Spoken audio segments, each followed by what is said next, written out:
mengapa Israel ini ingin betul mengambil Palestina ini? Apa yang ada di Palestina? Apakah di Palestina itu ada emas? Apakah di Palestina itu ada perak? Mengapa mereka bersemangat betul ingin mengambil Palestina ini? Pada tahun 2007, Al-Faqir Abdul Samad, saya menterjemah satu buku berbahasa Arab, judulnya Tarikh Ad-Diyanah Al-Yahudiyah. Ditulis oleh seorang ulama daripada Al-Iskandariyah, Mesir.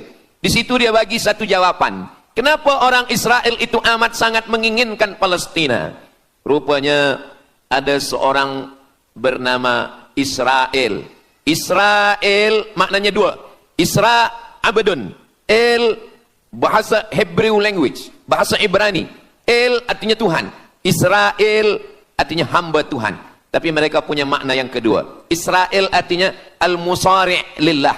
Al-musari' lillah, orang yang bergulat, orang yang mengalahkan Tuhan. Rupanya Tuhan pernah kalah. Dan ketika Tuhan kalah, lalu Tuhan memberikan hadiah satu petak tanah. Dan tanah itu adalah tanah Palestina menurut mereka. Jadi mereka meyakini bahwa ketika Tuhan dikalahkan oleh Israel, maka hadiahnya adalah bumi Palestina. Itulah kenapa mereka amat sangat ingin mengambil tanah itu. Tapi kita pula, Palestina bagi kita adalah hijrahnya Nabi Muhammad sallallahu alaihi wasallam yang dituliskan dalam Al-Qur'an. A'udzubillahi minasyaitonir rajim. Subhanalladzi asra bi'abdihi lailan minal masjidil haram ilal masjidil aqsa alladzi barakna haulah. Dulu semasa belajar di Al-Azhar ada satu subjek namanya Al-Milal wan Nihal. Al-Milal maknanya aliran-aliran keugamaan. Wan Nihal ugama-ugama. Maka salah satu aliran itu disebut dengan Zion. Zion adalah nama satu bukit yang ada di Palestina. Lalu mereka mengambil nama ini sebagai satu gerakan dunia. Dalam bahasa Arabnya disebut dengan As-Sahyuniyah atau Zionis. Mereka ingin mengembalikan Yahudi ke Palestina. Apa yang membuat mereka ingin? Rupa-rupanya mereka meyakini bahwa mereka menunggu-nunggu seorang lelaki. Lelaki itu bernama Mesyah. Dalam bahasa mereka sebut dengan Mesyah. Dalam bahasa Arabnya adalah Al-Masih. Al-Masih diambil dari kata masaha. Masaha artinya disapu. Kita dalam wudhu ada menyapu. Idza qumtum ila shalah, kalau kamu ingin sembahyang, faghsilu wujuhakum, muka dibasuh. Wa aydiyakum ilal marafiq, tangan pun dibasuh hingga ke siku. Tapi kepala dengan telinga tidak dibasuh. Kepala dengan telinga disapu. Wamsahu biru'usikum, disapu. Jadi kenapa dia dikatakan Al-Masih? Kerana dua. Pertama, waktu lahirnya badannya disapu dengan minyak. Yang kedua, setelah dia besar, bila dia tengok orang lumpuh, dia sapu. Orang yang lumpuh boleh tegak berdiri. Bila nampak orang buta, dia sapu. Orang buta boleh menengok. Bila nampak orang mati, dia sapu. Dan orang mati pun boleh tegak berdiri. Dia tunjuk tanah, ya ard umbuti, wahai tanah tumbuh tanaman. Dia tunjuk langit, ya sama imtiri, turunkan hujan. Dia tunjuk orang mati, ya mayyit qum, orang mati tegak berdiri. Maka dia disebut dengan Al-Masih. Tapi Al-Masih ini ada yang original. Itulah dia Al-Masih Isa anak Maryam alaihissalam. Tapi ada Al-Masih satu lagi, macam Isa. Orang Arab bila ada mangkuk, mereka sebut dengan wi'a. Kalau mangkuk ini emas, mereka katakan al-wi'a al-zahabi, mangkuk emas. Tapi kalau mangkuk ini dari perak, tapi dibalur dengan emas, mereka akan mengatakan al-wi'a al-mudajjal. Dia bukan emas, tapi dia nampak macam emas, maka dia namanya mudajjal. Begitu juga dengan Al-Masih ini. Al-Masih yang betul-betul Al-Masih, dia adalah Al-Masih Isa anak Maryam. Tapi ada yang macam Al-Masih, bentuknya macam Al-Masih, macam mukjizat Al-Masih, tapi dia bukan Al-Masih. Itulah dia Al-Masih Ad-Dajjal. Sebenarnya mereka sedang menunggu Al-Masih Ad-Dajjal. Kita pula sebelum salam, kita minta perlindungan kepada Allah dari Al-Masih Ad-Dajjal. Allahumma inni a'udzubika min adzabi jahannam wa min adzabil qabri wa min fitnatil mahya wal mamat wa min syarri fitnatil masihid dajjal. Kita minta tolong pada Allah supaya jauh daripada Dajjal. Mereka menunggu Dajjal. Kenapa mereka ingin menunggu Dajjal? Sebab menurut mereka, bila Al-Masih Dajjal ini datang, maka nanti kambing akan berdamai dengan serigala. Semua akan hidup tenang. dan mereka akan menjadi penguasa dunia. Selain daripada Yahudi Israel adalah ghaim. Ghaim adalah keledai tunggangan. Jadi sebenarnya sesiapa saja pun yang bukan Yahudi, dia hanya akan menjadi keledai. Dan mereka ini adalah agama yang juga sebagai suku bangsa, yang juga sebagai sebuah negeri. Kita Islam, agama kita, tapi bangsa kita Melayu. Dan kita tinggal duduk, ada Melayu di Sumatera, ada Melayu di Semenanjung, ada Melayu di Kalimantan, Borneo. Melayu tersebar di beberapa negara. Tapi Yahudi tiga. Yahudi sebagai agama, Yahudi sebagai bangsa, Yahudi sebagai negeri. Mereka ingin mewujudkan ketiga-tiga ini menjadi satu. Kami bangsa Yahudi, kami agama Yahudi, dan kami punya negeri Yahudi. Itulah keinginan mereka. Maka mereka sedang menantikan raja mereka. Raja mereka adalah Al-Masih Ad-Dajjal. Dan Al-Masih Ad-Dajjal ini akan turun kalau syarat-syarat ini mereka penuhi. Kata Syekh Fargallah dalam subjek Al-Milal wan Nihal. Maka yang pertama diminta oleh Al-Masih Ad-Dajjal ini adalah semua Yahudi kembali kepada bumi Israel. Mereka mengatakan itu bumi punya dia dan semua akan kembali. Rupa-rupanya mereka tiada punya negeri. Sama macam nasib orang Kurdi. Kurdi ada di Turki, Kurdi ada di Irak, Kurdi ada di beberapa belahan bumi. Syekh Amin Al-Kurdi, mursyid tarekat Naqsabandiyah di Mesir, orang Kurdi, tapi duduk di Mesir. Syekh Muhammad Said Ramadan Al-Buti, orang Kurdi, tapi duduk di Suriah. Salahuddin Al-Ayyubi, orang Kurdi, tapi dia raja di Mesir. Mereka pun di seluruh dunia ada, tapi mereka tak ada punya negeri. Maka mereka ingin mengambil Palestina, mereka ingin kembali ke negeri yang menurut mereka inilah adalah hadiah daripada Tuhan, kerana Tuhan kalah bertembung, bertarung dengan nenek moyang mereka bernama Israel menurut hikayat mereka. Yang ini semuanya adalah asatirul awalin, hanya dongeng-dongeng nenek moyang mereka zaman silam. Lalu kemudian datanglah Theodor Herzl menghadap kepada Sultan Abdul Hamid, Sultan Turki. Mereka ingin membayar dengan ratusan keping emas. Apa kata Sultan Abdul Hamid?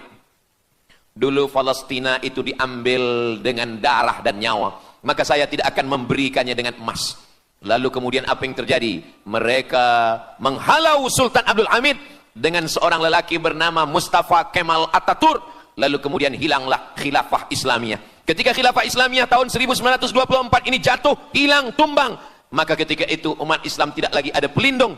Dan ketika itulah mereka mengambil Palestina. Mereka merebut, mereka mengambil, seperti yang dikatakan Sayyidina Muhammad sallallahu alaihi wasallam, kamu akan diperebutkan seperti makanan yang ada di atas meja makan. Satu mengambil kakinya, satu merebut kepalanya, satu mengambil dadanya, dan tercabik-cabik, dicakar, dimakan, dipotong. Tak ada satu pun yang peduli. Alhamdulillah, kita malam ini masih peduli. Kita sedang mengajarkan kepada belia-belia, kita sedang mengajarkan kepada pemuda-pemuda Islam. Mudah-mudahan sampai anak cucu kita sampai hari kiamat masih lagi peduli kepada Palestina, insyaAllah. Allahu Akbar. Semua Yahudi kembali ke Palestina. Maka sekarang mereka sudah berkumpul. Berapa jumlah mereka? 9 juta Yahudi sudah berada di Palestina. Itu syarat supaya Al-Masih itu turun. Sebab Al-Masih tidak mahu turun kalau Yahudi-Yahudi ini tidak kembali ke Palestina menurut mereka. Maka Yahudi dari Rusia kembali, Yahudi yang ada dari Amerika kembali semuanya. Dari mulai tahun 1946 sampailah hari ini 2025, tahun hadapan 2026, 80 tahun lamanya mereka sudah berkumpul menunggu kedatangan Al-Masih dengan cara berkumpul. Dan mereka yang datang ini hanya keturunan Yahudi dari puak ibunya saja. Yahudi ini tidak menerima dari puak ayah. Jadi kalau ada ayahnya Yahudi, emaknya tak Yahudi, dia tiada diterima. Sebab mereka guna dari puak ibu. Maka bila ibunya Yahudi, maka dia akan diterima. Ada satu Yahudi yang tidak diterima. Yahudi Falasha dari Afrika. Yahudi Falasha ini datang, mereka dari Ethiopia, mereka menyeberang ke Sudan, dari Sudan mereka masuk ke Mesir, dan mereka datang ke Palestina. Mereka pun nak masuk juga, tapi mereka tertolak. Sebab dia mengaku Yahudi, tapi kulit dia hitam. Saya tak tahu di tempat kita, tapi di tempat saya banyak juga Yahudi, namanya Yahudi pesek. Kulit dia hitam, hidung dia pesek, tapi otak dia Yahudi.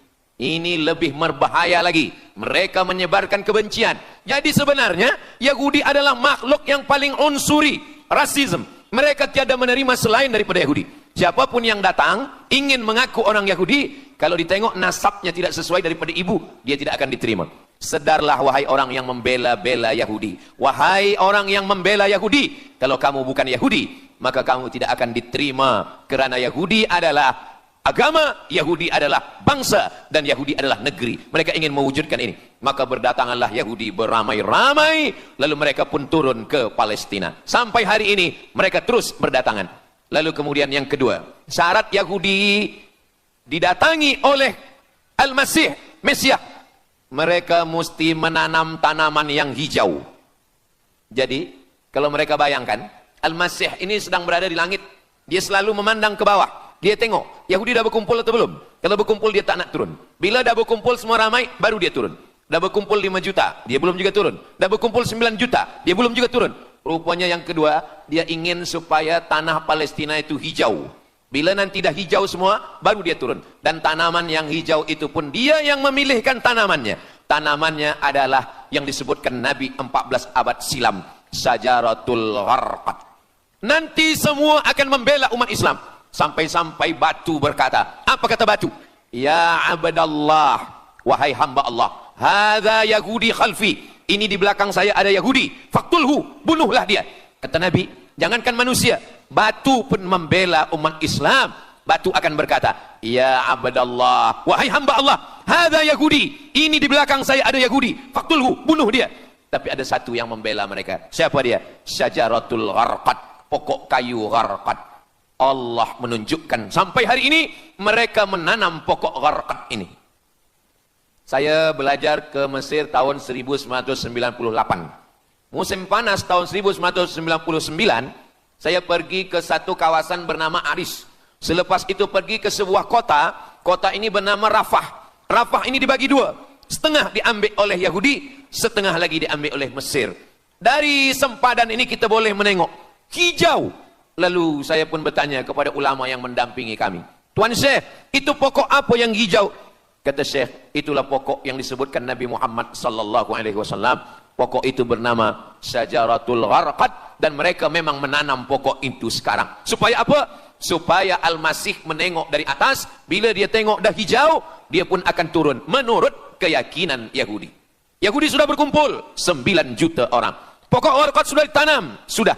Ada lagi. Apa dia? Mesti menghancurkan Babilonia. Babilonia adalah raja yang dulu menghancurkan kerajaan Yahudi. Nama rajanya Nebukadnezar. Nebukadnezar dari Babilonia menghancurkan kerajaan Yahudi. Maka Yahudi ini pendendam. Orang yang paling dendam di atas dunia ini adalah Yahudi. Nebukadnezar sudah lama musnah. Tapi dendam mereka kepada Irak sampai hari ini. Babilonia itu adalah Irak. Maka siapapun yang menjadi penguasa, pasti mereka akan perintahkan untuk menghantam Irak. Dari mula George Bush sampailah sekarang, Irak selalu dihantam. Dituduh bahwa Irak ada punya senjata membunuh manusia. Mereka katakan bahwa Saddam Hussein ini ada memiliki senjata yang boleh menghancurkan peradaban manusia. Akhirnya mereka membunuh Saddam Hussein. Apa yang terjadi? Sampai hari ini Saddam Hussein tiada memiliki apapun untuk menghancurkan umat manusia. Jadi sebenarnya adalah ini agenda daripada Yahudi. Mereka ingin menghancurkan Babilonia, dan Babilonia itu adalah Irak pada zaman modern sekarang ini. Setiap penguasa-penguasa pasti menghancurkan Irak, sebab mereka amat sangat benci dan dendam kesumat kepada Irak. Ada buku judulnya Al-Yahud fi Masr, orang Yahudi di Mesir. Lalu kemudian seorang jenderal Yahudi bernama Musa Dayan. Musa Dayan buta matanya sebelah. Lalu Musa Dayan ini meminta kepada Presiden Prancis bernama De Gaulle. Lalu De Gaulle pun menelpon Presiden Mesir bernama Anwar Sadat. Bukunya ada, saya simpan di rumah. Dia katakan bahwa kepada Anwar Sadat, wahai Tuan Presiden Anwar Sadat, ini mami yang ada di Museum Mesir, Kaherah itu sedang sakit. Jadi untuk menyehatkannya mesti dibawa ke Prancis, ke Paris. Lalu disediakanlah pesawat terbang untuk membawa mami ini. Dulu saya pernah dengar tazkirah Ustaz Azhar Idrus, jangan anak panggil mami, sebab mami itu, inilah mami Fir'aun. Mami return. Ini mami ini sakit. maka dia mesti disehatkan, ada bakteri, maka dia mesti disehatkan, dibawa ke Paris, Prancis. Akhirnya diterbangkan pada masa Presiden Anwar Sadat. Dibawa ke hospital, sampai di hospital, rupa-rupanya Jenderal Musa Dayan yang buta sebelah sudah menunggu Mami. Begitu Mami Ramses II, Fir'aun sampai, dia terus meninju muka Mami itu. Kenapa? Sebab dia dendam. Inilah yang dulu menghalau nenek moyang dia dari Mesir. Gila. Yahudi ini adalah orang-orang yang gila. Sampai hari ini, mereka punya dendam yang tak berkesudahan.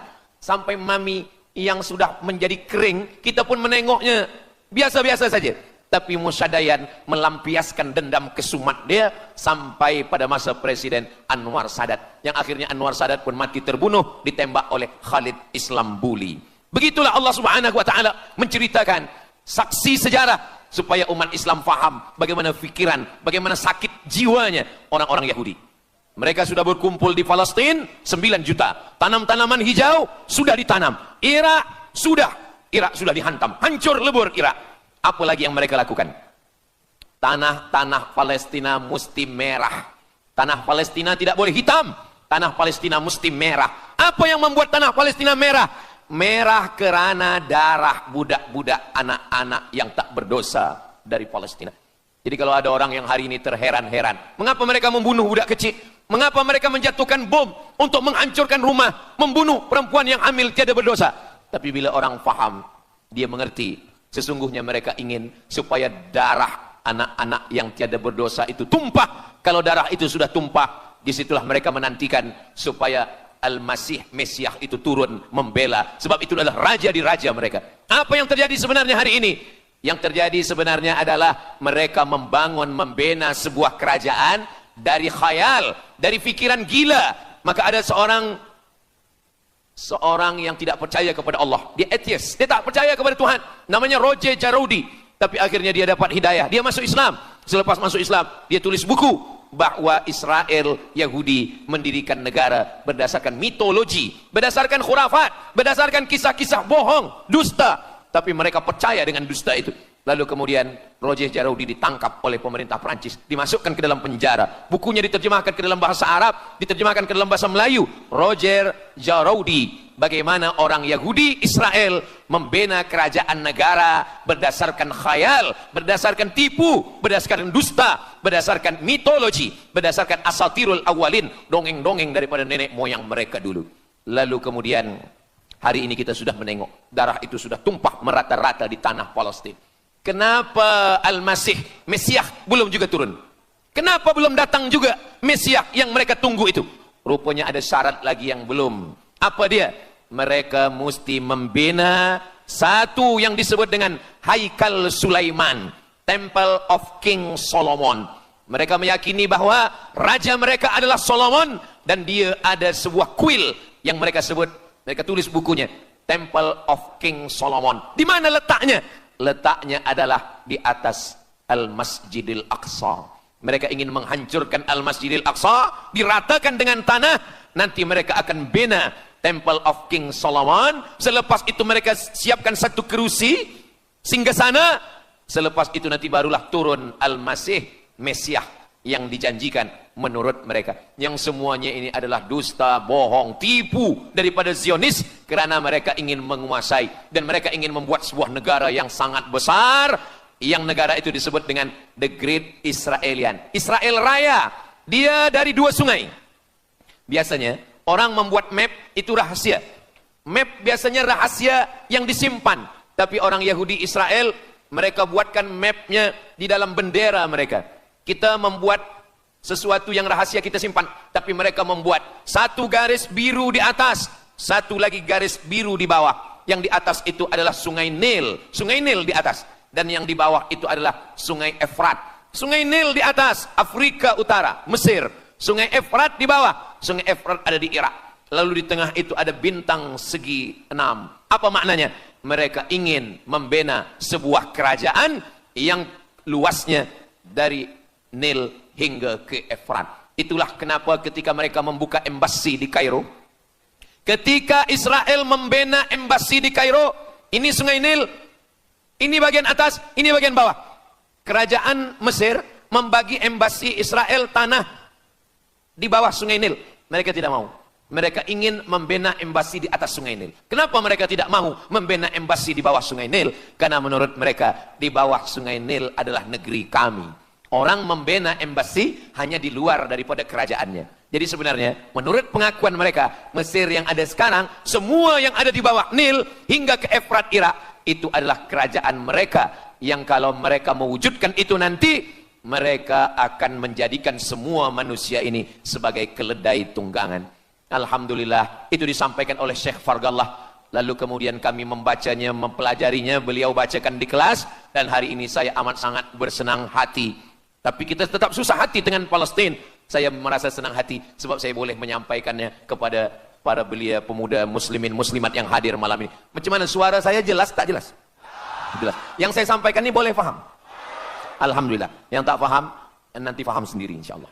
Begitulah Allah Subhanahu wa ta'ala. Saya dulu pernah berjumpa dengan Syekh Muhammad Jibril. Lalu kemudian saya tanya Syekh Muhammad Jibril, Syekh, kenapa Allah membinasakan kaum Ad, kaum Samud, kaum Madian? Wa ila Samuda akhahum Salihah, wa ila Madiana akhahum Syu'aiba, wa ila Adin akhahum Huda. Madian, Samud, Ad, semuanya musnah. Irama dzatil imad. Iram, hilang semuanya. Tapi kenapa Yahudi ini masih ada sekarang? Kenapa Allah tak musnahkan? Kata Syekh Muhammad Jibril, Allah Maha Kuasa untuk memusnahkan Yahudi, Israel. Senang saja bagi Allah. Innama amruhu idza arada syai'an ayyaqula lahu kun fayakun. Yahudi Israel mati semua rata dengan tanah. Satu jeritan malaikat mati mereka semua. Allah goncangkan bumi, habis mereka ditelan bumi.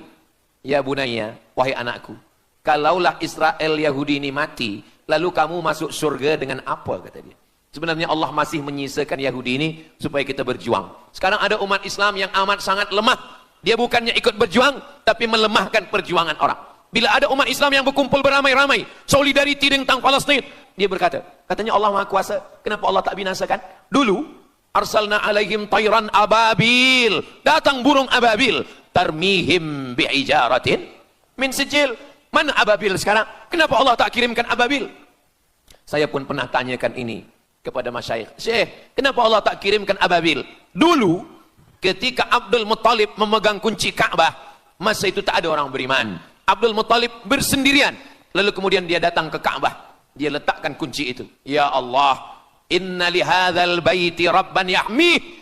Saya sendiri seorang saja, saya tak sanggup untuk menolong Ka'bah. Inna li hadzal baiti rabban yahmih. Ka'bah ini ada pemiliknya, Ka'bah ini ada pelindungnya, Allah akan melindungi. Itulah mengapa Allah mengirimkan alam tara kaifa fa'ala rabbuka bi ashabil fil alam yaj'al kaidahum fi tadlil. Kenapa Allah kirimkan tayran ababil? Karena tidak ada orang beriman, hanya Abdul Muttalib sendiri.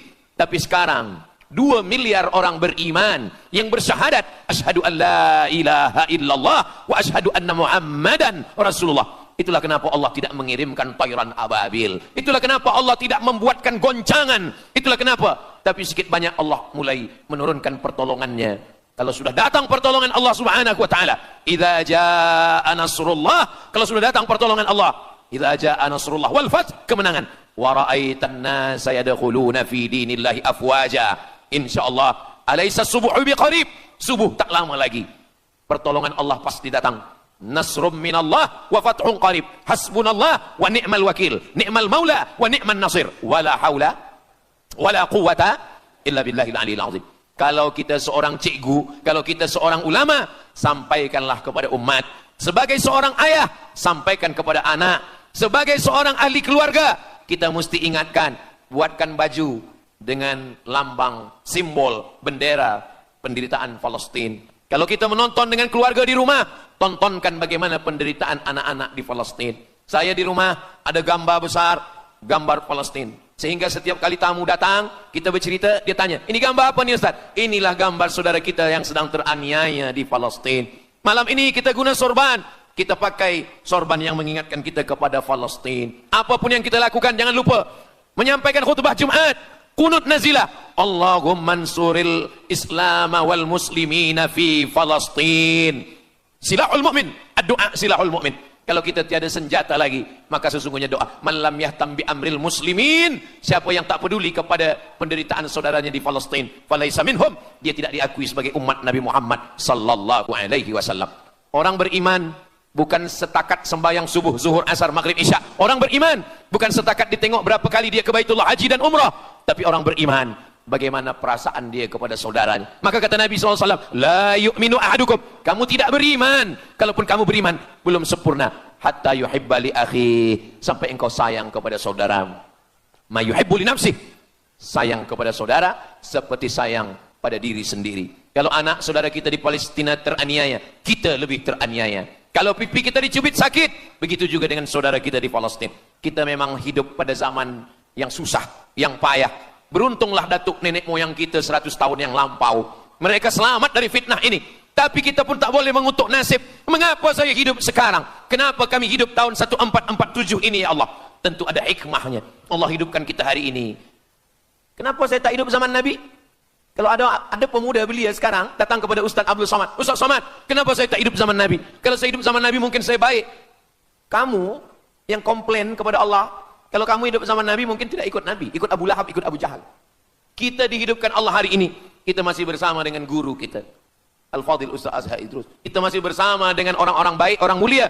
Alaikum bil jamaah, kata Nabi SAW. Man syadza syadza finnar, jangan bersendirian, sendirian masuk neraka. Kita mesti berjamaah. Alhamdulillah, yang ada kuasa dengan kuasanya, yang ada fatwa dengan fatwanya, yang ada ilmu dengan ilmunya. Bagi penuntut-penuntut, pelajar-pelajar, tonton, buat video, buat apapun yang boleh kita buat, share, gambar, semuanya itu ada tanggung jawab kita di hadapan Allah Subhanahu wa taala. Kullukum ra'in, setiap kamu pemimpin, hadap ke Baitul Maqdis 17 hingga 18 bulan. Sampai akhirnya pada bulan Sya'ban turun ayat, qad nara taqalluba wajhika fis sama', kami menengok wajah engkau menghadap ke arah langit. Fawalli wajhaka syatral masjidil haram, hadapkanlah wajahmu ke arah Masjidil Haram. Lalu Nabi pun menghadap ke arah Masjidil Haram. Selepas itu sahabat datang beramai-ramai menjumpai Nabi Muhammad SAW. Ya Rasulullah, bagaimana saudara kami yang sembahyang, yang solat 16 bulan, 17 bulan, 18 bulan, dia menghadap ke Palestina. Apakah solatnya diterima Allah? Turun ayat, wa ma kana Allahu liyudhi'a imanahum. Tafsirnya, wa ma kana Allahu liyudhi'a salatahum. Allah tidak menyia-nyiakan sembahyang mereka. Allah tidak menyia-nyiakan solat mereka. Sembahyang mereka yang dulu menghadap ke Baitul Maqdis diterima Allah atau tidak? Itu yang mereka cemaskan, itu yang mereka khawatirkan. Sembahyang yang 18 bulan itu yang mereka takutkan. Bagaimana kita sekarang? Bagaimana sembahyang saudara kita? Bagaimana puasa mereka? Bagaimana musim sejuk? Mereka sejuk. Bagaimana mereka tak boleh makan, tak boleh minum? Kalau kita sudah berbuat di luar kemampuan kita, kita tidak akan dituntut di hadapan Allah. La yukallifullahu nafsan illa wus'aha. Mudah-mudahan apa yang kita lakukan malam ini, kita bangkitkan semangat jamaah. Selemah-lemahnya adalah doa.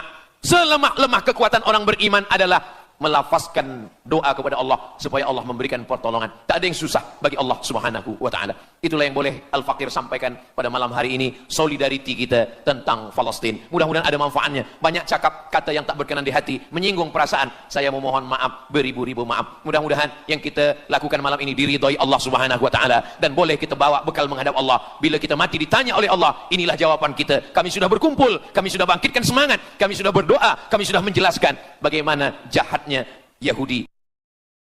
Mengapa Israel ini ingin betul mengambil Palestina ini? Apa yang ada di Palestina? Apakah di Palestina itu ada emas? Apakah di Palestina itu ada perak? Mengapa mereka bersemangat betul ingin mengambil Palestina ini? Pada tahun 2007, Al-Faqir Abdul Somad, saya menterjemah satu buku berbahasa Arab, judulnya Tarikh Ad-Diyanah Al-Yahudiyah. Ditulis oleh seorang ulama daripada Al-Iskandariyah, Mesir. Di situ dia bagi satu jawaban. Kenapa orang Israel itu amat sangat menginginkan Palestina? Rupanya ada seorang bernama Israel. Israel maknanya dua. Isra Abadun. El bahasa Hebrew language, bahasa Ibrani. El artinya Tuhan. Israel artinya hamba Tuhan. Tapi mereka punya makna yang kedua. Israel artinya al-musari' lillah. Al-musari' lillah, orang yang bergulat, Orang yang mengalahkan Tuhan. Rupanya Tuhan pernah kalah. Dan ketika Tuhan kalah, lalu Tuhan memberikan hadiah satu petak tanah. Dan tanah itu adalah tanah Palestina. Menurut mereka. Jadi mereka meyakini bahwa ketika Tuhan dikalahkan oleh Israel, maka hadiahnya adalah bumi Palestina. Itulah kenapa mereka amat sangat ingin mengambil tanah itu. Tapi kita pula, Palestina bagi kita adalah hijrahnya Nabi Muhammad sallallahu alaihi wasallam yang dituliskan dalam Al-Qur'an. A'udzubillahi minasyaitonir rajim. Subhanalladzi asra bi'abdihi lailan minal masjidil haram ilal masjidil aqsa alladzi barakna haulah. Dulu semasa belajar di Al-Azhar ada satu subjek namanya Al-Milal wan Nihal. Al-Milal maknanya aliran-aliran keagamaan. Wan Nihal agama-agama. Maka salah satu aliran itu disebut dengan Zion. Zion adalah nama satu bukit yang ada di Palestina. Lalu mereka mengambil nama ini sebagai satu gerakan dunia. Dalam bahasa Arabnya disebut dengan As-Sahyuniyah atau Zionis. Mereka ingin mengembalikan Yahudi ke Palestina. Apa yang membuat mereka ingin? Rupa-rupanya mereka meyakini bahwa mereka menunggu-nunggu seorang lelaki. Lelaki itu bernama Mesiah. Dalam bahasa mereka sebut dengan Mesiah. Dalam bahasa Arabnya adalah Al-Masih. Al-Masih diambil dari kata masaha. Masaha artinya disapu. Kita dalam wudhu ada menyapu. Idza qumtum ila shalah, kalau kamu ingin sembahyang, faghsilu wujuhakum, muka dibasuh. Wa aydiyakum ilal marafiq, tangan pun dibasuh hingga ke siku. Tapi kepala dengan telinga tidak dibasuh. Kepala dengan telinga disapu. Wamsahu biru'usikum, disapu. Jadi kenapa dia dikatakan Al-Masih? Kerana dua. Pertama, waktu lahirnya badannya disapu dengan minyak. Yang kedua, setelah dia besar, bila dia tengok orang lumpuh, dia sapu. Orang yang lumpuh boleh tegak berdiri. Bila nampak orang buta, dia sapu. Orang buta boleh menengok. Bila nampak orang mati, dia sapu. Dan orang mati pun boleh tegak berdiri. Dia tunjuk tanah, ya ard umbuti, wahai tanah tumbuh tanaman. Dia tunjuk langit, ya sama imtiri, turunkan hujan. Dia tunjuk orang mati, ya mayyit qum, orang mati tegak berdiri. Maka dia disebut dengan Al-Masih. Tapi Al-Masih ini ada yang original. Itulah dia Al-Masih Isa anak Maryam alaihi salam. Tapi ada Al-Masih satu lagi. Macam Isa. Orang Arab bila ada mangkuk, mereka sebut dengan wi'a. Kalau mangkuk ini emas, mereka katakan al-wi'a az-zahabi, mangkuk emas. Tapi kalau mangkuk ini dari perak, tapi dibalur dengan emas, mereka akan mengatakan al-wi'a al-mudajjal. Dia bukan emas, tapi dia nampak macam emas, maka dia namanya mudajjal. Begitu juga dengan Al-Masih ini. Al-Masih yang betul-betul Al-Masih, dia adalah Al-Masih Isa anak Maryam. Tapi ada yang macam Al-Masih, bentuknya macam Al-Masih, macam mukjizat Al-Masih, tapi dia bukan Al-Masih. Itulah dia Al-Masih Ad-Dajjal. Sebenarnya mereka sedang menunggu Al-Masih Ad-Dajjal. Kita pula sebelum salam, kita minta perlindungan kepada Allah dari Al-Masih Ad-Dajjal. Allahumma inni a'udzubika min adzabi jahannam wa min adzabil qabri wa min fitnatil mahya wal mamat wa min syarri fitnatil masihid Dajjal. Kita minta tolong pada Allah supaya jauh daripada Dajjal. Mereka menunggu-nunggu Dajjal. Kenapa mereka ingin menunggu Dajjal? Sebab menurut mereka, bila Al-Masih Dajjal ini datang, maka nanti kambing akan berdamai dengan serigala.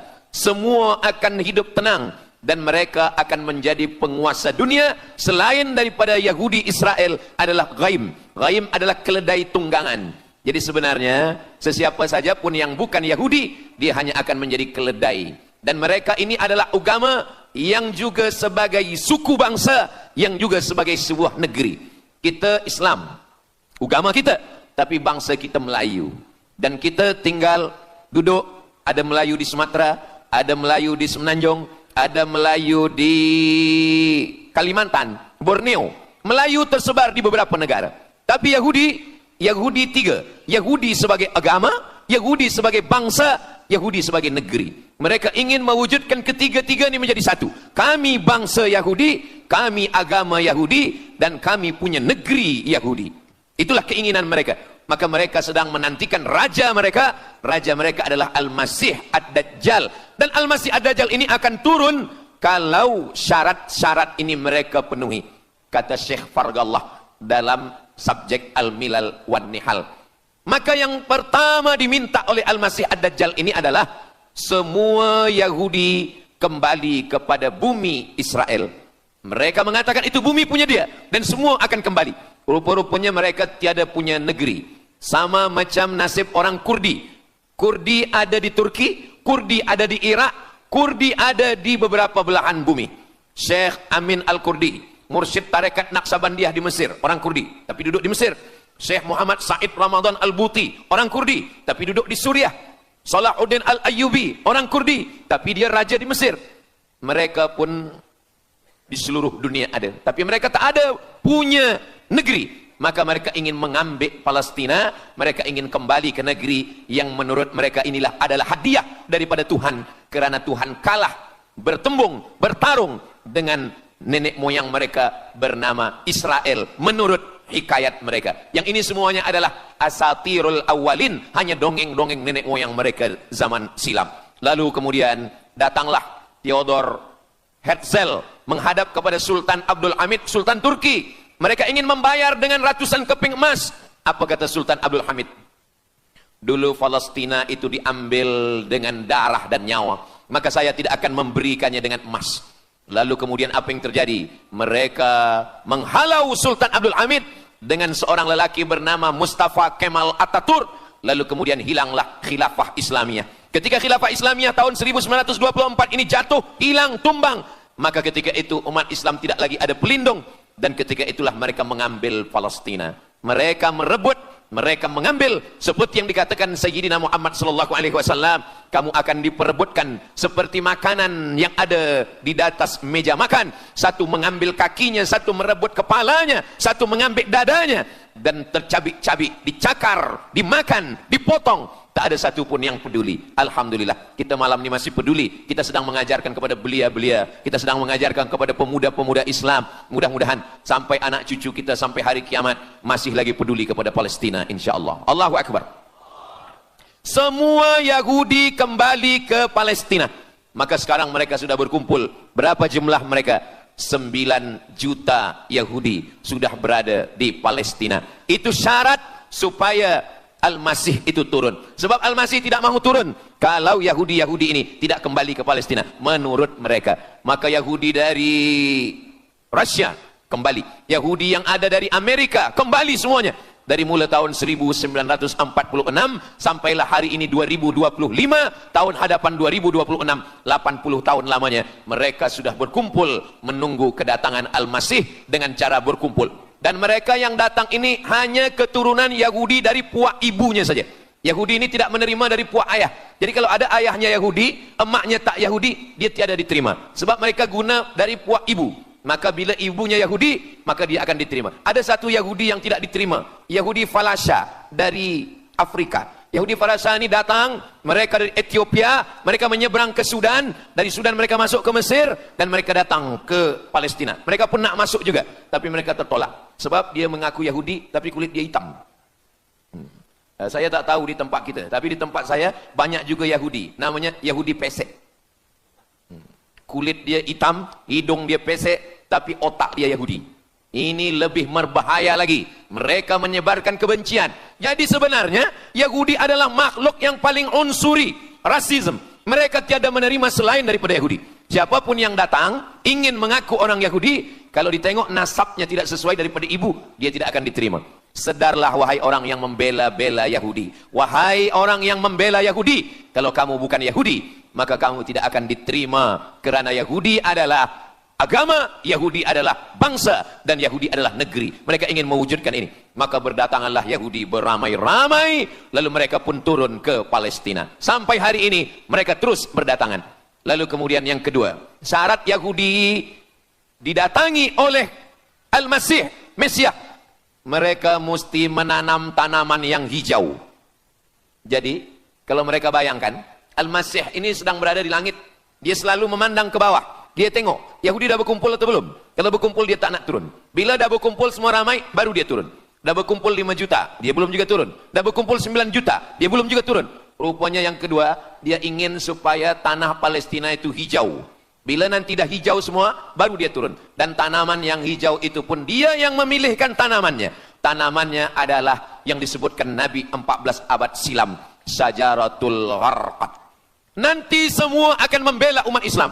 Sampai-sampai batu berkata, apa kata batu? Ya abdallah, wahai hamba Allah, hadza Yahudi khalfi, ini di belakang saya ada Yahudi, faktulhu, bunuhlah dia. Kata Nabi, jangankan manusia, batu pun membela umat Islam. Batu akan berkata, ya abdallah, wahai hamba Allah, hadza Yahudi, ini di belakang saya ada Yahudi, faktulhu, bunuh dia. Tapi ada satu yang membela mereka. Siapa dia? Syajaratul Gharqad, pokok kayu Gharqad. Allah menunjukkan sampai hari ini mereka menanam pokok Gharqad ini. Saya belajar ke Mesir tahun 1998. Musim panas tahun 1999, saya pergi ke satu kawasan bernama Aris. Selepas itu pergi ke sebuah kota, kota ini bernama Rafah. Rafah ini dibagi dua, setengah diambil oleh Yahudi, setengah lagi diambil oleh Mesir.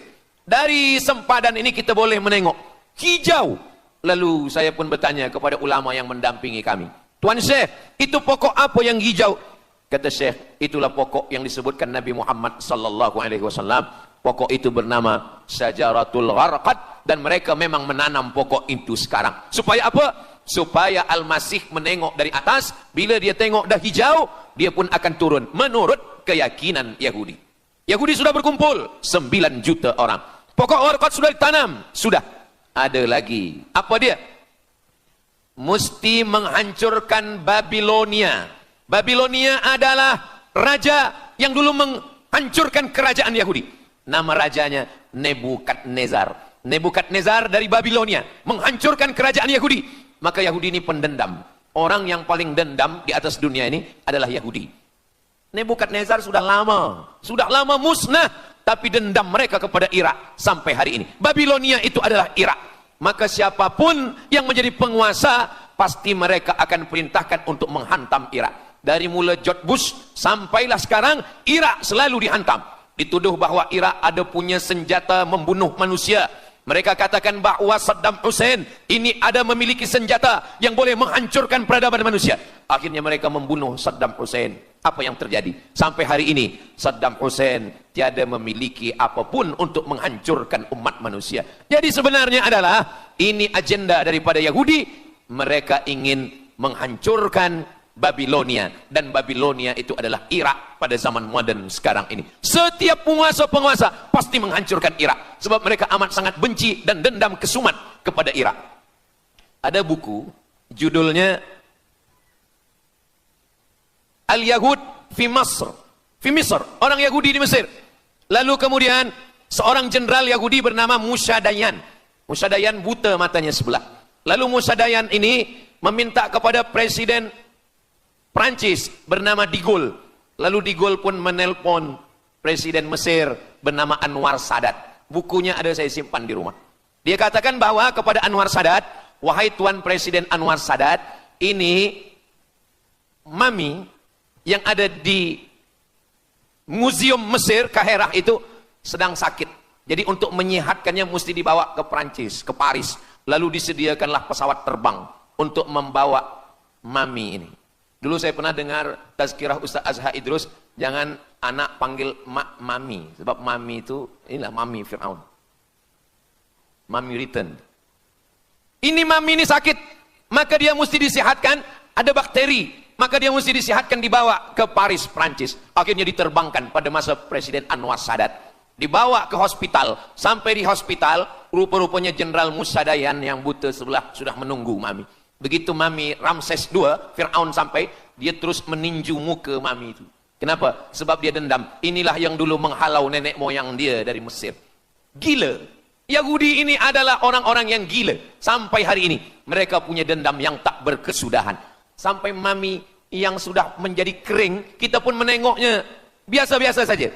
Tapi Musa Dayan melampiaskan dendam kesumat dia sampai pada masa Presiden Anwar Sadat. Yang akhirnya Anwar Sadat pun mati terbunuh, ditembak oleh Khalid Islambuli. Begitulah Allah Subhanahu wa Ta'ala menceritakan saksi sejarah supaya umat Islam faham bagaimana fikiran, bagaimana sakit jiwanya orang-orang Yahudi. Mereka sudah berkumpul di Palestina 9 juta. Tanam-tanaman hijau sudah ditanam. Irak sudah dihantam. Hancur lebur Irak. Apa lagi yang mereka lakukan? tanah Palestina mesti merah. Tanah Palestina tidak boleh hitam. Tanah Palestina mesti merah. Apa yang membuat tanah Palestina merah? Merah karena darah budak-budak anak-anak yang tak berdosa dari Palestina. Jadi kalau ada orang yang hari ini terheran-heran, mengapa mereka membunuh budak kecil? Mengapa mereka menjatuhkan bom untuk menghancurkan rumah, membunuh perempuan yang hamil tiada berdosa?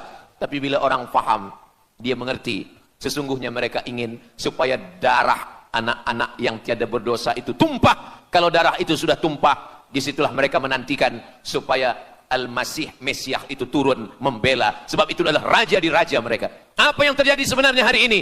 Yang terjadi sebenarnya adalah mereka membangun, membina sebuah kerajaan dari khayal, dari pikiran gila. Maka ada seorang yang tidak percaya kepada Allah. Dia atheist, dia tak percaya kepada Tuhan. Namanya Roger Jaroudi. Tapi akhirnya dia dapat hidayah. Dia masuk Islam. Selepas masuk Islam, dia tulis buku bahwa Israel, Yahudi mendirikan negara berdasarkan mitologi, berdasarkan khurafat, berdasarkan kisah-kisah bohong, dusta. Tapi mereka percaya dengan dusta itu. Lalu kemudian Roger Jaroudi ditangkap oleh pemerintah Prancis, dimasukkan ke dalam penjara. Bukunya diterjemahkan ke dalam bahasa Arab, diterjemahkan ke dalam bahasa Melayu. Roger Jaroudi, bagaimana orang Yahudi Israel membina kerajaan negara berdasarkan khayal, berdasarkan tipu, berdasarkan dusta, berdasarkan mitologi, berdasarkan asatirul awalin, dongeng-dongeng daripada nenek moyang mereka dulu. Lalu kemudian hari ini kita sudah menengok, darah itu sudah tumpah merata-rata di tanah Palestina. Kenapa Al-Masih, Mesiah belum juga turun? Kenapa belum datang juga Mesiah yang mereka tunggu itu? Rupanya ada syarat lagi yang belum. Apa dia? Mereka mesti membina satu yang disebut dengan Haikal Sulaiman, Temple of King Solomon. Mereka meyakini bahwa raja mereka adalah Solomon, dan dia ada sebuah kuil yang mereka sebut, mereka tulis bukunya, Temple of King Solomon. Di mana letaknya? Letaknya adalah di atas Al-Masjidil Aqsa. Mereka ingin menghancurkan Al-Masjidil Aqsa, diratakan dengan tanah. Nanti mereka akan bina Temple of King Solomon. Selepas itu mereka siapkan satu kerusi singgasana. Selepas itu nanti barulah turun Al-Masih, Mesiah yang dijanjikan menurut mereka. Yang semuanya ini adalah dusta, bohong, tipu daripada Zionis, karena mereka ingin menguasai dan mereka ingin membuat sebuah negara yang sangat besar, yang negara itu disebut dengan The Great Israelian, Israel Raya. Dia dari dua sungai. Biasanya orang membuat map itu rahasia. Map biasanya rahasia yang disimpan. Tapi orang Yahudi Israel, mereka buatkan mapnya di dalam bendera mereka.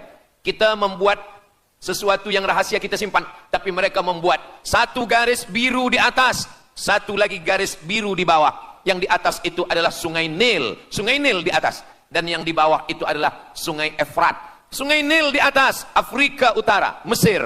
Sungai Efrat di bawah, sungai Efrat ada di Irak. Lalu di tengah itu ada bintang segi 6. Apa maknanya? Mereka ingin membina sebuah kerajaan yang luasnya dari Nil hingga ke Efrat. Itulah kenapa ketika mereka membuka embasi di Kairo, ketika Israel membina embasi di Kairo, ini sungai Nil, ini bagian atas, ini bagian bawah.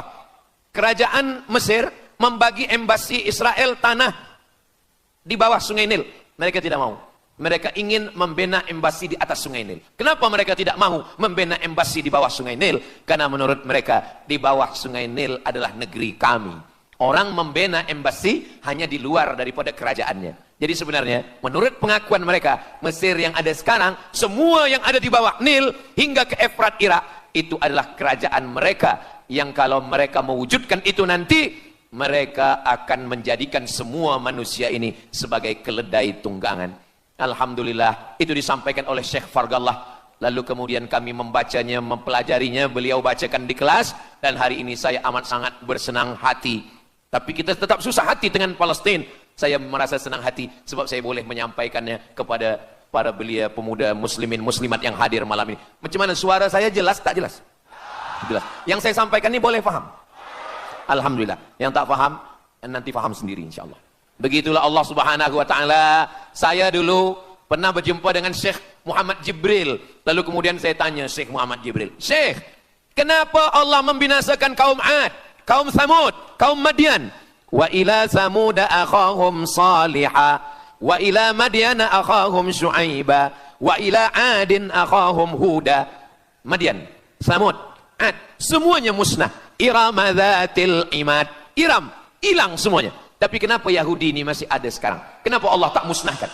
Kata Syekh Muhammad Jibril, Allah Maha Kuasa untuk memusnahkan Yahudi, Israel. Senang saja bagi Allah. Innama amruhu idza arada syai'an ayyakula lahu kun fayakun. Yahudi Israel mati semua rata dengan tanah. Satu jeritan malaikat mati mereka semua. Allah goncangkan bumi, habis mereka ditelan bumi. Ya bunayya, wahai anakku, kalaulah Israel Yahudi ini mati, lalu kamu masuk surga dengan apa, kata dia. Sebenarnya Allah masih menyisakan Yahudi ini supaya kita berjuang. Sekarang ada umat Islam yang amat sangat lemah. Dia bukannya ikut berjuang, tapi melemahkan perjuangan orang. Bila ada umat Islam yang berkumpul beramai-ramai, solidariti tentang Palestin, dia berkata, katanya Allah Maha Kuasa, kenapa Allah tak binasakan? Dulu, arsalna alaihim tayran ababil, datang burung ababil, tarmihim bi'ijaratin min sijil. Mana ababil sekarang? Kenapa Allah tak kirimkan ababil? Saya pun pernah tanyakan ini kepada masyayikh. Syekh, kenapa Allah tak kirimkan ababil? Dulu, ketika Abdul Muttalib memegang kunci Ka'bah, masa itu tak ada orang beriman. Abdul Muttalib bersendirian. Lalu kemudian dia datang ke Ka'bah. Dia letakkan kunci itu. Ya Allah, inna lihadzal baiti rabban yahmih. Saya sendiri seorang saja.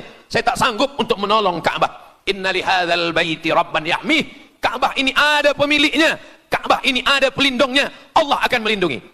Itulah mengapa Allah mengirimkan alam tara kaifa fa'ala rabbuka bi ashabil fil alam yaj'al kaidahum fi tadlil. Kenapa Allah kirimkan tayran ababil? Karena tidak ada orang beriman, hanya Abdul Muttalib sendiri.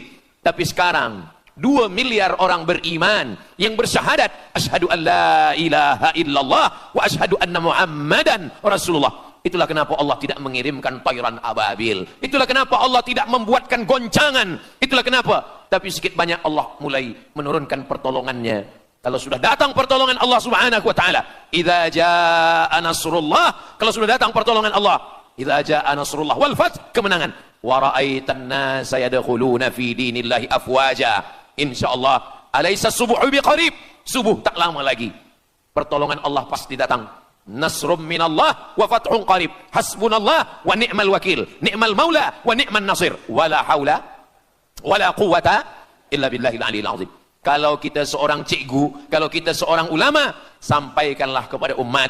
Sebagai seorang ayah, sampaikan kepada anak. Sebagai seorang ahli keluarga, kita mesti ingatkan, buatkan baju dengan lambang, simbol, bendera penderitaan Palestin. Kalau kita menonton dengan keluarga di rumah, tontonkan bagaimana penderitaan anak-anak di Palestin. Saya di rumah ada gambar besar, gambar Palestin. Sehingga setiap kali tamu datang, kita bercerita, dia tanya, ini gambar apa nih Ustaz? Inilah gambar saudara kita yang sedang teraniaya di Palestin. Malam ini kita guna sorban. Kita pakai sorban yang mengingatkan kita kepada Palestin. Apapun yang kita lakukan, jangan lupa menyampaikan khutbah Jumat. Kunut nazilah. Allahumma ansuril Islam wal muslimina fi Palestin. Silahul mu'min. Doa silahul mu'min. Kalau kita tiada senjata lagi, maka sesungguhnya doa. Man lam yahtam bi amril muslimin. Siapa yang tak peduli kepada penderitaan saudaranya di Palestin, falaisa minhum. Dia tidak diakui sebagai umat Nabi Muhammad sallallahu alaihi wasallam. Orang beriman bukan setakat sembahyang subuh, zuhur, asar, maghrib, isya. Orang beriman bukan setakat ditengok berapa kali dia ke Baitullah haji dan umrah. Tapi orang beriman, bagaimana perasaan dia kepada saudaranya. Maka kata Nabi SAW, la yu'minu ahadukum. Kamu tidak beriman. Kalaupun kamu beriman, belum sempurna. Hatta yuhibba li akhi. Sampai engkau sayang kepada saudaramu. Ma yuhibbu li nafsih. Sayang kepada saudara, seperti sayang pada diri sendiri. Kalau anak saudara kita di Palestina teraniaya, kita lebih teraniaya. Kalau pipi kita dicubit sakit, begitu juga dengan saudara kita di Palestina. Kita memang hidup pada zaman yang susah, yang payah. Beruntunglah datuk nenek moyang kita 100 tahun yang lampau. Mereka selamat dari fitnah ini. Tapi kita pun tak boleh mengutuk nasib. Mengapa saya hidup sekarang? Kenapa kami hidup tahun 1447 ini ya Allah? Tentu ada hikmahnya. Allah hidupkan kita hari ini. Kenapa saya tak hidup zaman Nabi? Kalau ada pemuda belia sekarang datang kepada Ustaz Abdul Somad. Ustaz Somad, kenapa saya tak hidup zaman Nabi? Kalau saya hidup zaman Nabi mungkin saya baik. Kamu yang komplain kepada Allah, Kalau kamu hidup sama Nabi mungkin tidak ikut Nabi, ikut Abu Lahab, ikut Abu Jahal. Kita dihidupkan Allah hari ini, kita masih bersama dengan guru kita, Al-Fadhil Ustaz Azhar Idrus. Kita masih bersama dengan orang-orang baik, orang mulia. Alaikum bil jamaah. Kata Nabi SAW, man syadza finnar, jangan bersendirian, sendirian masuk neraka. Kita mesti berjamaah. Alhamdulillah, yang ada kuasa dengan kuasanya, yang ada fatwa dengan fatwanya, yang ada ilmu dengan ilmunya. Bagi penuntut-penuntut, pelajar-pelajar, tonton, buat video, buat apapun yang boleh kita buat, share, gambar, semuanya itu ada tanggung jawab kita di hadapan Allah Subhanahu wa taala. Kullukum ra'in, setiap kamu pemimpin, hadap ke Baitul Maqdis 17 hingga 18 bulan. Sampai akhirnya pada bulan Sya'ban turun ayat, qad nara taqalluba wajhika fis sama', kami menengok wajah engkau menghadap ke arah langit. Fawalli wajhaka syatral masjidil haram, hadapkanlah wajahmu ke arah Masjidil Haram. Lalu Nabi pun menghadap ke arah Masjidil Haram. Selepas itu sahabat datang beramai-ramai menjumpai Nabi Muhammad SAW. Ya Rasulullah, bagaimana saudara kami yang sembahyang, yang sholat 16 bulan, 17 bulan, 18 bulan, dia menghadap ke Palestina. Apakah sholatnya diterima Allah? Turun ayat, wa ma kana Allahu liyudhi'a imanahum. Tafsirnya, wa ma kana Allahu liyudhi'a salatahum. Allah tidak menyia-nyiakan sembahyang mereka. Allah tidak menyia-nyiakan sholat mereka. Sembahyang mereka yang dulu menghadap ke Baitul Maqdis diterima Allah atau tidak, itu yang mereka cemaskan, itu yang mereka khawatirkan. Sembahyang yang 18 bulan itu yang mereka takutkan. Bagaimana kita sekarang? Bagaimana sembahyang saudara kita? Bagaimana puasa mereka? Bagaimana musim sejuk? Mereka sejuk. Bagaimana mereka tak boleh makan, tak boleh minum? Kalau kita sudah berbuat di luar kemampuan kita, kita tidak akan dituntut di hadapan Allah. La yukallifullahu nafsan illa wus'aha. Mudah-mudahan apa yang kita lakukan malam ini, kita bangkitkan semangat jamaah. Selemah-lemahnya adalah doa. Selemah-lemah kekuatan orang beriman adalah melafazkan doa kepada Allah supaya Allah memberikan pertolongan. Tak ada yang susah bagi Allah Subhanahu wa taala. Itulah yang boleh Al-Fakir sampaikan pada malam hari ini, solidariti kita tentang Palestina. Mudah-mudahan ada manfaatnya. Banyak cakap kata yang tak berkenan di hati, menyinggung perasaan. Saya memohon maaf, beribu-ribu maaf. Mudah-mudahan yang kita lakukan malam ini diridhai Allah Subhanahu wa taala dan boleh kita bawa bekal menghadap Allah. Bila kita mati ditanya oleh Allah, inilah jawaban kita. Kami sudah berkumpul, kami sudah bangkitkan semangat, kami sudah berdoa, kami sudah menjelaskan bagaimana jahatnya Yahudi di Palestina. Wailun, celaka. Wailun, nama neraka. Likulli humazatil lumazah. Celakalah orang yang suka mengejek-ejek. Kenapa tiba-tiba ayat ini yang Ustadz pilih? Saya udah diejek orang berapa hari ini. Itulah ayat yang saya pilih. Daripada saya mencaci maki di internet, bagus saya bawa ke pengajian.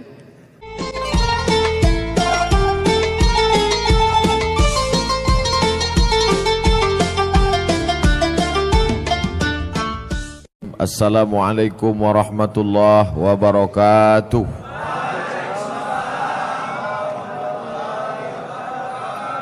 Sama-sama kita bersyukur kepada Allah karena malam ini kita diberikan nikmat istiqamah iman dan Islam dengan mengucapkan Alhamdulillahi Rabbil Alamin.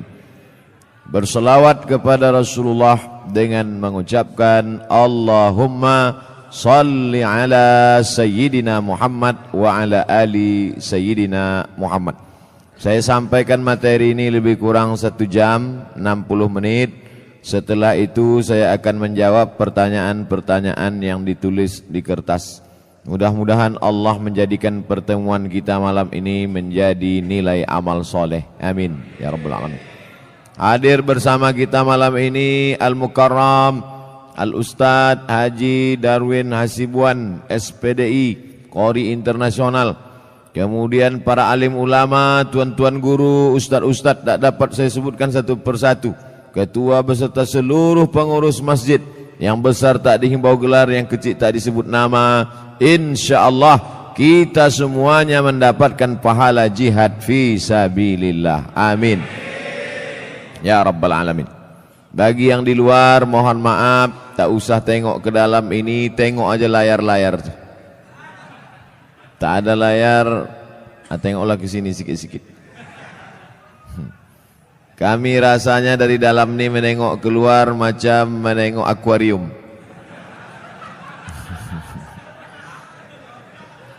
Tapi kami pun yakin dan percaya kalian di luar pun menengok kami macam ikan mas koki. Jadi ternyata kami di luar, kalian di dalam. Kita ini semuanya sama-sama melihat orang dengan cara pandang kita. Kita seringkali menengok orang dengan cara pandang kita, padahal kita disuruh merasakan perasaan orang lain. Betul? La yu'minu ahadukum, kamu tak beriman hatta yuhibba li akhi, sampai kau sayang kepada saudaramu ma yuhibbu li nafsi, sama seperti sayang pada diri sendiri. Apa bukti imannya mantap? Karena dia sudah haji, karena ke Makkah, karena sudah bangun masjid, infak sedekah, betul. Tapi puncak daripada mengukur iman adalah bagaimana merasakan perasaan saudara kita. Susah dia, susah juga kita. Puncak iman adalah ketika tapak kaki orang tertusuk duri, sakit tapak kaki kita. Nah, itu baru sampai pada puncak iman. Puncak iman adalah ketika sakit anak orang, ikut kita merasakan seolah-olah itu anak kita. Nah, itu baru sampai pada puncak iman. Banyak orang menganggap anak orang anak dia, tak masalah. Yang jadi masalah bini orang bini dia, itu masalah.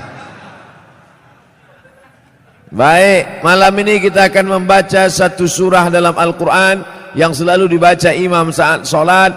A'udzubillahi minasyaitonir rajim. Wailul likulli humazatil lumazah. Wail artinya celaka. Yang selama ini suka mengejek orang, mencaci maki orang, celaka, robahlah, wail. Wail artinya celaka. Makanya Allah Ta'ala menyebut beberapa orang celaka dalam Quran.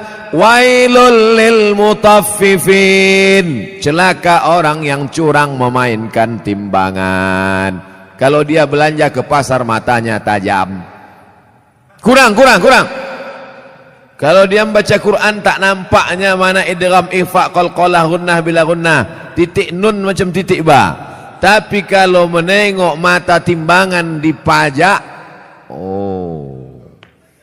orang Medan bilang pajak, orang Jakarta bilang pasar.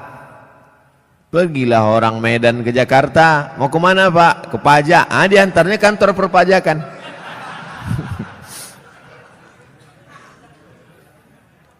Wailul lil mutaffifin, celaka orang yang main-main timbangan. Hati-hati tukang timbang pokok sawit, tukang timbang buah sawit.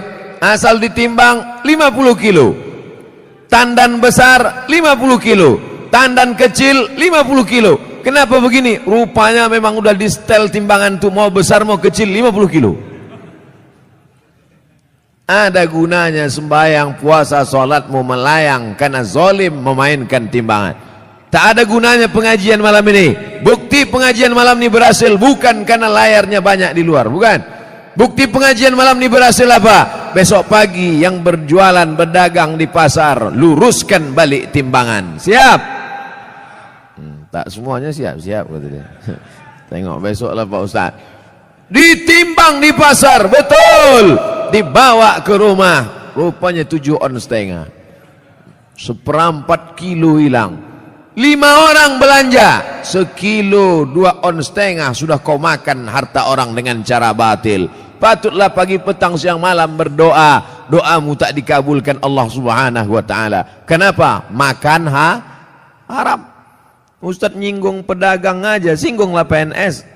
Payah kita nyurus akte kelahiran nanti. Maksudnya yang PNS masuk, yang lain-lain masuk juga. Rasakan aja lah sendiri. Jangan mentang-mentang ku bilang timbangan hanya pedagang saja yang kena. Betul? Nah, wailul lil musallin. Kita baru membahas masalah wail. Ayat yang kita bahas wailul likulli humazatil lumazah, tapi digunakan kata wailul lil mutaffifin, celaka orang yang main timbangan. Wailul lil musallin, celaka orang yang sholat celaka. Itu maka banyak orang tak sholat sekarang. Kau kenapa tak sholat? Fawailul lil musallin, celaka orang yang sholat. Orang dulu kalau tak sholat aja. Orang sekarang ini sudah tak sholat pakai dalil pula. Hebat orang sekarang nih. Otak-otak sungsang semua. Kau kenapa tak sholat? Kenapa tak sembahyang? Fawailul lil musallin. Celaka orang yang sholat. Na'udzubillah. Itulah kadang berbunyi HP orang, kita sangka HP orang, rupanya HP kita. Udah mau marah saya tadi. Kenapa masuk masjid hidup HP? Siapa yang hidup HP? Rupanya HP kita. La ilaha illallah Muhammad Rasulullah. Fawailul lil HP. Celakalah orang yang HP-nya menyala. Fawailul lil musallin. Celaka orang yang sholat. Wailul lil mutaffifin. Celaka orang yang curang timbangan. Wailul likulli humazatil lumazah. Celaka. Makna pertama wail, celaka. Makna yang kedua wail, neraka. Ada satu neraka namanya neraka wail. Dua-dua ini apakah dibenturkan maknanya? Tidak. Yang mengatakan celaka orang yang main timbangan, celaka orang yang sholat karena tak khusyuk main-main pikirannya, celaka orang wailul likulli humazatil lumazah. Betul maknanya, tak salah. Yang mengatakan neraka wail bagi orang yang curang timbangan, neraka wail bagi orang yang sholat tapi pikirannya tak khusyuk, neraka wail likulli humazatil lumazah, juga tak salah. Jadi kalau begitu makna wail dua. Yang pertama celaka, yang kedua artinya nama neraka. Oh, neraka itu ada nama-namanya Pak Ustaz? Ada nama neraka itu Sakor. Masalakakum fi Sakor. Mengapa kalian masuk neraka Sakor? Apa kata penghuninya? Lam naku minal musallin. Kami tak solat. Walam naku nut'imul miskin. Kami tak mengasih makan orang miskin. Jadi namanya pun macam-macam. Banyak pertanyaan. Wailun, celaka. Wailun, nama neraka. Likulli humazatil lumazah. Celakalah orang yang suka mengejek-ejek. Kenapa tiba-tiba ayat ini yang Ustadz pilih? Saya udah diejek orang berapa hari ini. Itulah ayat yang saya pilih. Daripada saya mencaci maki di internet, bagus saya bawa ke pengajian. Wailul likulli humazatil lumazah. Celaka orang yang suka mengejek. Celaka neraka wail bagi mereka yang suka. Likulli, semuanya, tak ada terkecuali. Humazah, lumazah. Apa beda humazah dengan lumazah? Humazah mengejek dengan mulut. Lumazah mengejek dengan perbuatan. Begitu dalam kitab tafsir. Humazah bil lisan, lumazah bil fi'li, dengan perbuatan. Jadi kalau ada orang ngejek pakai WhatsApp, humazah apa lumazah? Instagram, Twitter, BBM dipakai lumazah. Hebatnya Al-Quran, dibedakannya antara lisan dengan perbuatan anggota badan. Wailul likulli humazatil lumazah. Celaka dan nerakalah bagi orang yang mengolok mengejek orang lain dengan lisan lidah maupun dengan tangan anggota badan. Ada orang mulutnya diam tapi perbuatannya luar biasa. Ada orang tak buat apa-apa tapi lidahnya luar biasa. Ada orang mulutnya diam, tangannya tak berbuat, no action, hatinya saja. Yang hati dimaafkan Allah selama tidak diperturutkan. La yukallifullahu nafsan illa. Kenapa orang mengejek? Karena tidak klarifikasi. Kenapa orang mengejek? Karena tidak tabayyun. In ja'akum fasiqum binaba'in. Kalau datang orang membawa berita, fatabayyanu, klarifikasi. Alhamdulillah masalah ini sudah saya klarifikasi. Bapak Ibu sudah tengok klarifikasinya? Belilah paket. Inilah, diupdate lah. HP-HP yang macet-macet tuh dilem aja. campakkan ke sungai. Saudaraku yang dimuliakan Allah Subhanahu wa taala, kira-kira penjelasan saya itu sudah jelas? Jelas insyaallah. Siapa yang tak jelas bertungkik telinganya. Nanti yang mengupload nih di internet, kalian buatlah terjemah di situ. Tungki adalah telinga benanah. Banyak orang yang tak paham itu. Wailul likulli humazatil lumazah. Lalu siapa lagi yang celaka? Kita lanjutkan. Allazi jama'a malau wa'addadah. Saya sebetulnya mau nunjukkan aja, kira-kira masih jauh dari Kori internasional. Tapi sikit-sikit jadilah kan. Apalagi perbuatan orang ini, lidahnya mengejek, tangannya mengejek, perbuatannya mencela. Ada lagi perbuatan yang paling mengerikan.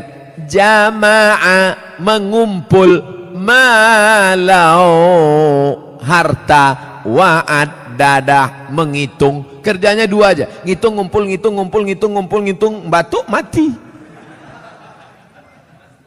Yang ada di otaknya duit, duit, duit, duit. Sampai sembahyang zuhur pun 5 rakaat. Allahu Akbar. At-tahiyatul barakatuh. Berapa harga karet sekarang? Mana? Ini otak. Allazi jama'a malau wa'addada. Ngumpul ngitung, ngumpul ngitung, ngumpul ngitung. Ada kenikmatan sendiri menghitung-hitung harta itu. Tanah di sana sekian hektar, yang di sini hektar. Tahu kau tanah yang itu luasnya? Tahu. Itu. Punya siapa? Punya orang. Na'udzubillah. Tapi saya yakin jamaah masjid Darul Haq. Dar rumah, hak benar. Darul haq, rumah kebenaran. Di sini rumah kebenaran. Lain dari sini salah. Siapa yang mau cari kebenaran datang ke Darul Haq. Betul? Lain nama masjid nih. Ada masjid-masjid lain tuh, masjid apa? Masjid Al-Ikhlas. Masjid apa? Masjid At-Taqwa. Ini mantap, bukan nama sembarang nama. Udah sampai itu aja. Dilarang tidur di ruang utama. Oh, karena di sini pakai AC. Patutlah banyak tidur di sini. Ini menunjukkan jamaah Masjid Darul Haq ini orangnya jamaah malau, suka mengumpulkan harta, tapi bukan wa'ad dadah, bukan sekedar kumpul hitung, kumpul kira. Mengumpulkan harta dan rajin bersedekah. Kenapa Ustaz tiba-tiba ingat sedekah? Ku tengok orang sedang membagi-bagi kotak. Kotak. Ku sangka kue kotak besar kali. Rupanya kotak infak. Kalian masukkanlah ke dalam. Di dalam ini pakai AC, tentu lebih mahal. Mak, tepuk tangan orang tua. Begitu rupanya orang sakit hati.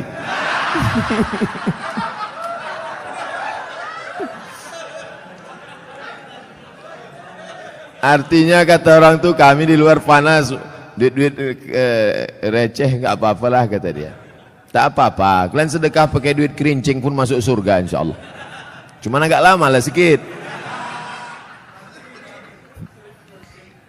Dikumpul harta pergi pagi pulang petang, masuk ruko keluar toko, dikumpul duit, kumpul mati. Bisa dibawa mati? Tak bisa. Bapak yang malam ini di dompetnya ada 500.000, masuk ke kotak ini 100.000, yang dibawa mati yang 100-nya apa yang 400? Yang dibawa mati yang 100.000-nya apa yang 400? Yang 100. Sekarang saya mau tanya, yang mau dibawa mati yang banyak apa yang sikit? Masukkan yang banyak tuh.